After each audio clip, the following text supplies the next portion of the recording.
Move that ambulance off my property now, Karen Matthews screamed, her designer heels planted firmly at the end of my driveway, while my 16-year-old daughter gasped for air inside our home. Not until he pays his fines. I couldn't believe what was happening.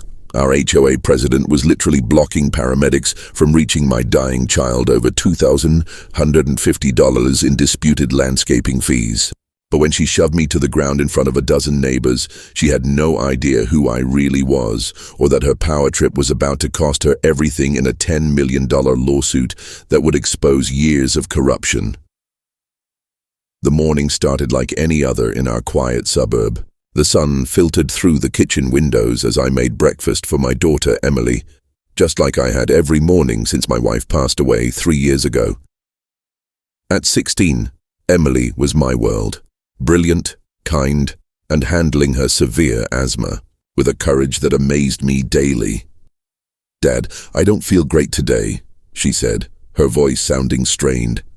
I noticed her inhaler already in her hand. What I didn't know was that Karen, our power-hungry HOA president, had chosen today of all days to escalate her personal vendetta against our family. Ever since I'd questioned those mysterious special assessment fees at last month's meeting, she'd made it her mission to make our lives miserable. It started with daily violation notices. Our grass was half an inch too high, our mailbox was the wrong shade of beige, Emily's wind chimes were noise pollution. Each citation came with increasingly ridiculous fines, but I refused to be bullied into silence, especially after discovering that the Community Improvement Fund Karen controlled had no oversight and no public accounting. By mid-morning, Emily's breathing had become noticeably labored. Her rescue inhaler wasn't helping, and when I saw the panic in her eyes, I knew this was serious. "I'm calling an ambulance," I told her, already dialing 911. "Just try to stay calm, sweetheart." The dispatcher assured me help was on the way, and I rushed to gather Emily's medication and medical history. Through our front window, I spotted Karen marching up our driveway, clipboard in hand, and that all-too-familiar scowl on her face. Not now, I thought. Please, not now. I ignored the aggressive knocking, focusing instead on Emily, whose lips were taking on a frightening bluish tint. The knocking became pounding. "Mr. Richardson, I know you're in there." Karen's shrill voice carried through the door. "We need to discuss these unpaid violation fees immediately." When I didn't answer, she moved to the window, cupping her hands against the glass to peer inside. Her eyes widened when she saw Emily, struggling to breathe on the couch, but instead of offering help, she checked her watch and continued knocking. Finally, I yanked the door open.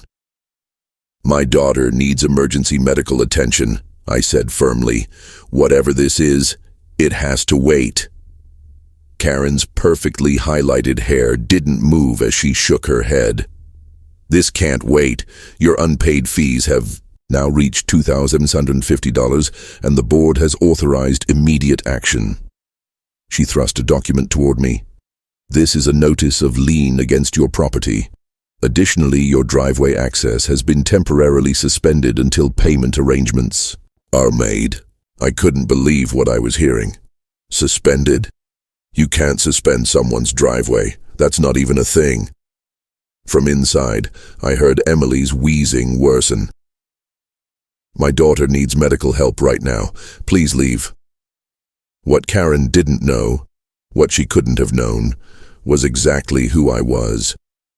In her obsession with power and control, she'd never bothered to learn that before moving to this quiet suburb to give Emily a more peaceful life, I'd spent 15 years as one of the most successful medical malpractice attorneys in the state. Or that my brother-in-law was a superior court judge. Or that I'd been documenting every single HOA irregularity since the day Karen took over as president. This wasn't the first time Karen had targeted a resident.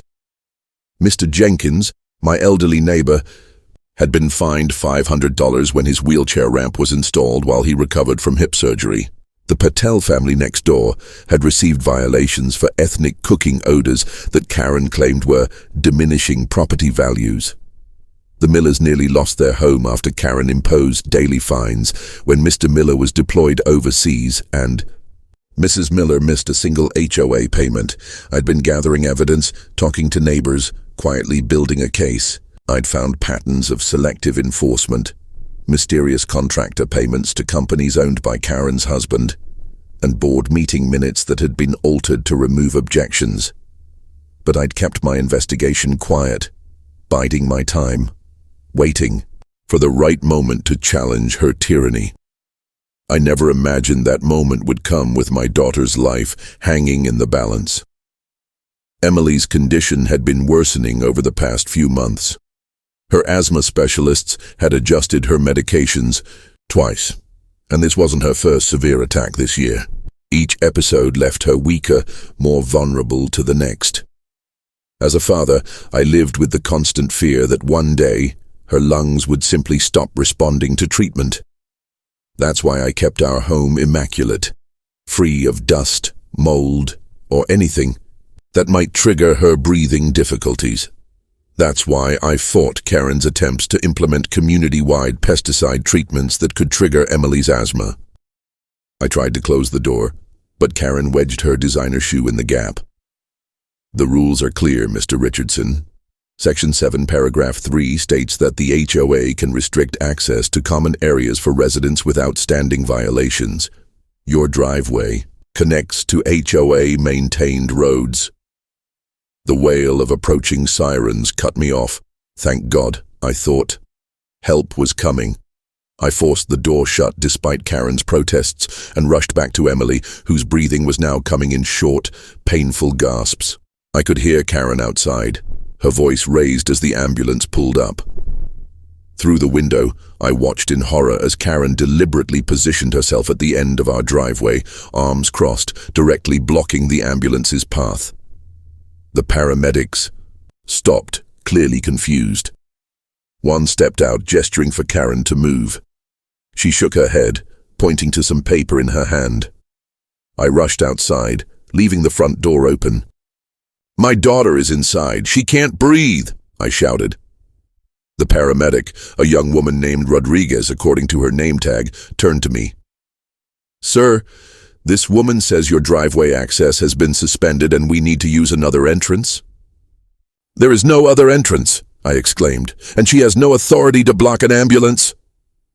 I turned to Karen, my patience completely gone. "Move, now." Karen lifted her chin defiantly. "Not until you sign this acknowledgement of debt and payment plan." She held out her clipboard, her red manicured nails gripping a pen. "Your daughter's issue doesn't excuse your obligations to the community." The second paramedic had grabbed their equipment and was trying to walk around Karen, but she sidestepped to block him too. "Ma'am, we have a medical emergency," he said firmly. "You are legally required to give us access." Karen did something then that would change both our lives forever. As I moved forward, she put both hands on my chest and physically shoved me backward. Caught off guard, I stumbled and fell hard onto the concrete driveway. "Don't you dare threaten me," she hissed. "I run this neighborhood, not you." The paramedics looked shocked. "Ma'am, you just assaulted this man," Paramedic Rodriguez said, already pulling out her phone. "I'm calling the police." "Go ahead," Karen sneered. "My husband plays golf with the police chief every Sunday. Let them through, Karen," came a voice from behind her. Mr. Jenkins, my elderly neighbor and HOA board member, had appeared on his porch across the street. This has gone too far. Other neighbors were emerging now, drawn by the commotion and sirens. Mrs. Patel from next door had her phone out, clearly recording everything. Karen hesitated, suddenly aware of the audience. The paramedic took advantage of her momentary distraction to push past, equipment in hand. "This isn't over," Karen called after me as I rushed to follow the paramedics inside to Emily. She was right about that.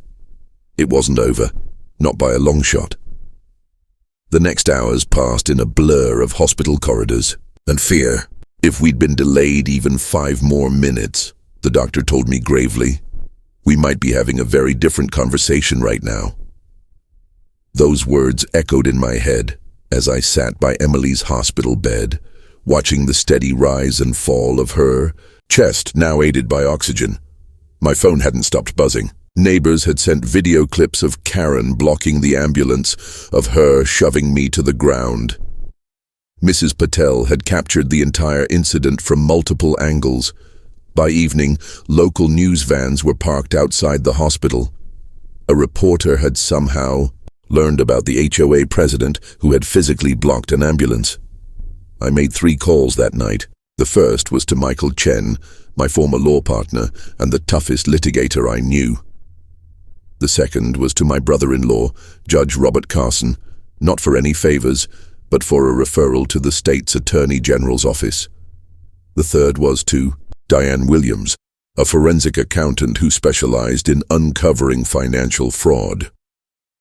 What I didn't tell Emily was that Michael had already begun drafting what would become the largest lawsuit ever filed against a homeowners association in our state's history, or that Diane had already found irregularities in the HOA financial records that suggested years of systematic embezzlement, or that 3 other families had come forward with stories of Karen's abuse of power.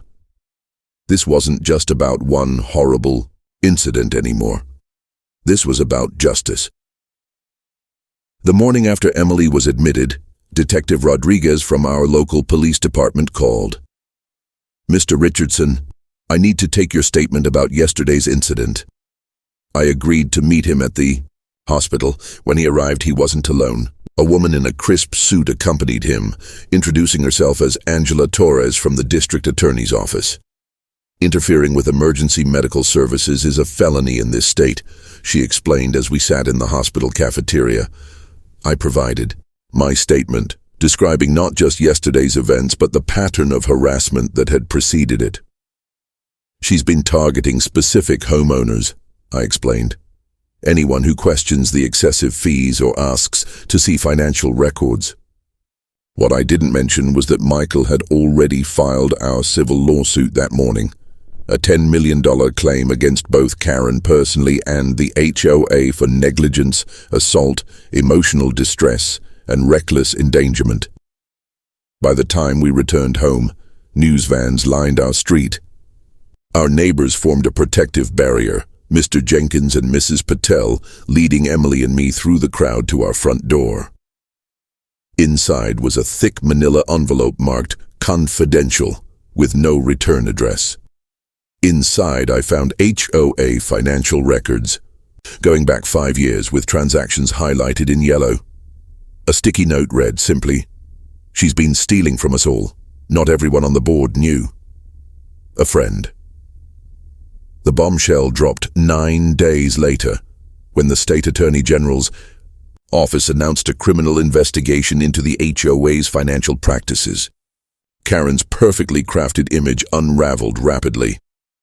Former allies distanced themselves, including 3 board members who resigned, claiming they'd been misled about financial decisions. Local businesses revealed they'd been forced to pay kickbacks to secure HOA contracts. Even the landscaping company admitted they charged triple their normal rates, with 2/3 going directly to a consulting company owned by Karen's husband. The community center was packed for the emergency HOA meeting. As a homeowner, I had every right to attend, though many were surprised to see me there. Michael accompanied me, his briefcase filled with evidence we'd gathered. Karen was conspicuously absent, but her nervous-looking attorney sat at the board table. Mr. Jenkins called the meeting to order, then immediately addressed the elephant in the room. "Before we discuss anything else, I believe we owe Mr. Richardson and his daughter an apology on behalf of the entire association. What happened was inexcusable and does not represent our community values." As the meeting continued, homeowner after homeowner stood to share stories of Karen's bullying and financial intimidation. Mrs. Gonzalez, a retired teacher, described being fined $500 because her granddaughter's wheelchair ramp wasn't the approved shade of brown. The Millers had nearly lost their home after Karen imposed daily fines when Mr. Miller was deployed overseas. I hadn't planned to speak, but as the meeting wound down, I found myself walking to the microphone. The room fell silent. "I moved here 3 years ago to give my daughter a safe place to grow up after her mother died," I began. "I chose this neighborhood because it seemed like a real community. What I've learned is that it is a community, just one that was being held hostage by those who saw power as a weapon rather than a responsibility." 3 days later, Karen's attorney contacted Michael. They wanted to discuss settlement terms. "They're desperate," Michael told me. "The DA is filing criminal charges for financial fraud, and their insurance is threatening to deny coverage because of Karen's intentional actions." That afternoon, the first checks arrived in neighbors' mailboxes, refunds for improperly assessed fines over the past 3 years. The HOA management company, sensing which way the wind was blowing, had begun returning money without waiting for court orders. The final resolution came faster than anyone expected. Faced with overwhelming evidence and criminal charges, Karen agreed to a settlement that included her immediate resignation, full financial restitution, and substantial damages to our family. The $10 million figure made headlines, though the actual terms remained confidential. More important than the money was the complete restructuring of the HOA governance model, with new bylaws that included strict financial oversight, term limits for board members, and a homeowner's bill of rights that I helped draft. 3 months later, our neighborhood held a community picnic in the park that had once been off-limits to children after 7 p.m. under Karen's rules. As Emily and I sat watching fireflies dance in the summer twilight, I felt a peace I hadn't experienced since losing my wife. "Dad," Emily said softly, "I'm proud of you." Those 4 simple words meant more than any legal victory ever could.